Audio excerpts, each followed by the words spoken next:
competition among banks and more importantly among banks and non-banks in the common product space. And incentives in financial market are mostly or are a lot of times driven by short-term profit maximization. Constraints are also on the demand side. People often complain they don't have money or resources to work with and use financial tools, but we know from the diaries of the poor that even the poorest of the poor are using very sophisticated financial arrangements to manage their finances. Or they just simply, people complain that banks are too far to access of financial institutions. Cost could be another obstacle that could be because of small scales of the markets oftentimes. Mistrust in financial institutions due to previous bad experience such as pyramid schemes. Or people just choose to stay informal. One way how to formalize the economy is to involve people in informal transactions through the financial sector, and they might not want to do that. Also, due to low financial literacy, people just don't understand the usefulness of financial tools. But political economic constraints and policy pitfalls are also responsible for some of the suboptimal outcomes concerning financial inclusion. For example, misallocation of credit due to political economic factors and lobbying, as described in Raddatz and Brown, for example, and direct interventions using guarantees and subsidies can often distort the incentives of people and the financial system to manage risk responsibly. So what is the public policy that can help us overcome these obstacles and produce better outcomes in terms of financial inclusion? We argue that policymakers should use direct interventions sparingly, and such as subsidies and guarantees, and focus mainly the direct interventions on overcoming obstacles of small scale of markets, inadequate infrastructure, and low financial literacy. I'll give you here an example of India's government to-person payments. It means transfers and payouts of social assistance to people through an NREGA program that facilitated involvement of people in using electronic payments and try to overcome the small scale of the market problem. We argue that policymakers should really focus on the indirect interventions through regulations to improve consumer protection, increase competition among financial firms, and promote useful financial innovation. An example of such regulation is the regulatory framework that underpin the development of Kenya's M-Pesa system, which is a mobile saving and payment product. Lastly, policymakers cannot do reforms and design them blindly. They need to learn about the situation. So really collecting regularly data that can help policymakers assess where the biggest gaps in financial inclusion are and how they can evaluate and learn from previous reforms to design the next reform that they will implement better or drop those that are not working is very important. An example is Mexico's data collection reform focused on financial inclusion. This cartoon brings me to my next topic. Even if financial tools are working fine and people are including in using them, still if financial system fails to manage the risks that it retains, it can propagate negative shocks to people, cause major inconveniences. And this system-wide risk or systemic risk is the main topic of the financial stability part that I will talk about. So let me speak about the origins of the systemic risk in finance. Systemic risk can build up over the time dimension of a financial cycle through excessive booms that are followed by pronounced bust in credit provision. And this is really a primary concern for the policymakers and the private sector as well. And sometimes these busts in credit are so bad that we talk about banking crisis or financial crisis in general. Let me give you a few examples. Banking crisis in Colombia, Tunisia, Thailand, and Ukraine were really preceded by excessive growth of credit, and you can see the magnitudes. But systemic risk has also a cross-sectional dimension that stems from interconnectedness of financial institutions that can transform one failing institution or the risk of one failing institution into a systemic risk. And interconnectedness is not only within the national borders, it can be across countries.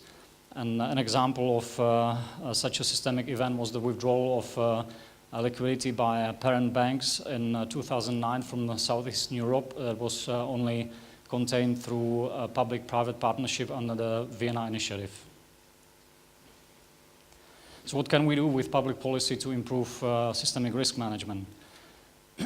Good practice is that prudential policy that focuses on systemic risk management is implemented by macroprudential policy committees, such as the one of the Bank of England. Policymakers, to monitor and assess risk, should really focus on simple and robust indicators of systemic risk, such as New Zealand does, and calibrate macroprudential tools to the specifics of the country. It doesn't mean to necessarily to use one tool. For example, countries like Brazil, Turkey and China use the whole range of tools to really capture the specifics that I need to address within the country context. We argue that especially in tranquil periods, policymakers need to devote resources and time to crisis preparedness. And that could be in the form of improving the legislative frameworks, such as financial stability laws, or really going through the drills of war games and crisis simulation exercises to really build up soft skills, improve coordination, and build flexible institutions for better coping with crises. Important aspect is also reduction of regulatory uncertainty, and especially in the context of regulatory capture, and that was illustrated in several studies before and during the financial crisis. So let me now speak briefly about the tension between how we can advance financial inclusion and how we can maintain financial stability at the same time. And you can see the tension in the face of real-life policymaker, Mr. Paulson, that just received a new financial regulatory reform to contain and better manage systemic risk, but he is afraid of stifling creativity of the financial system that is going wild behind him. So the tension between financial inclusion and financial stability can arise because financial inclusion on one hand can help enhance financial stability. For example, if more people save, use saving products, the deposit base, the financing deposit base of the bank becomes more diversified and more resilient in times of stress. But at the same time, financial stability can endanger, financial inclusion can endanger financial stability if it's excessive. An example is the consumer credit growth in Russia over 2003-2008, where the excessive credit growth left people with a large financial burden that limited their spending even on basic necessities when the market condition deteriorated. Also, taking it a little bit broadly, financial system can go into unstable periods if it does more than it can handle, meaning going beyond its financial feasibility frontier. So lastly, let me talk about what we can do with public policy to achieve better outcomes in the financial sector in the years forward. We argue that really successful financial policy needs to consider trade-offs and synergies in finance. We think that the useful way how to do it is through national financial sector strategies that really set the goals, the development goals, with a view to the systemic risk that is associated with achieving those goals, and at the same time communicate the risk appetite of the country in the financial sector. However, when we look at the empirical evidence and we review some 60 to 70 strategies of different countries, we see that the trade-off between financial development and systemic risk management is rarely discussed. This is a little bit curious because 64% of countries are committing to achieving both goals in their strategy. So to improve on that process and have more robust financial strategies and more consistent policies going ahead, we recommend that countries establish financial policy committees with an effective governance structure that brings together policy, science, and the industry to really improve coordination and produce balanced policies that will be sustainable in the medium to long term. However, alternatives can work as well. For example, in Malaysia, the central bank takes the lead in engaging all the stakeholders in Malaysia, like Ministry of Finance, the private sector, and preparing national financial sector strategy. So let me just conclude. We still observe significant gaps in financial inclusion, and even in advanced countries. And this doesn't concern only credit.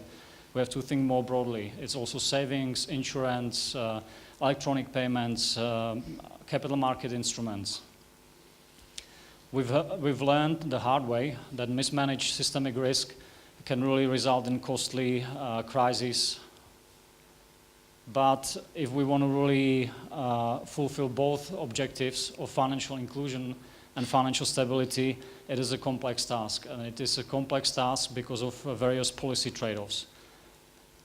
To handle these complex tasks in a better way and with better outcomes in the future, we recommend that countries establish financial policy committees to adequately address these trade-offs and exploit synergies when they're formulating public policy. Thank you for your attention. I'll give the floor to Cesar now.